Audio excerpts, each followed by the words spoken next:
Welcome to the Tech Egg. Don't get scrambled. Enjoy the video.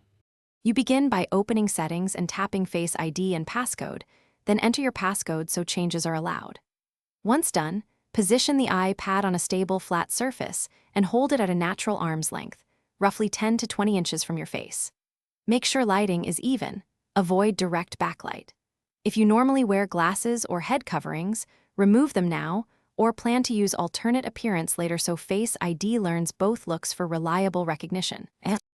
Next, tap Reset Face ID to remove any previous scans. This ensures you're creating a fresh, accurate model. Then choose Set up Face ID and tap Get Started. You'll be guided through two separate circular scans. Move your head slowly in a natural arc so the sensor captures different angles. This is why you rotate rather than nod quickly. Make sure both enrollment passes complete successfully. If you see a prompt to adjust distance or lighting, correct it and retry that scan immediately. Finally, enable Face ID for the features you want: iPad Unlock, iTunes and App Store, and Apple Pay, so it's active system-wide.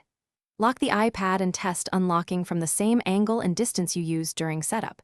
If recognition struggles, add alternate appearance to teach a second look. One key troubleshooting tip: if Face ID repeatedly fails, update iPad OS, gently clean the true depth camera area, and restart your iPad before re-enrolling. That sequence fixes most hard. Thanks for watching. Consider subscribing if I helped unscramble your problems.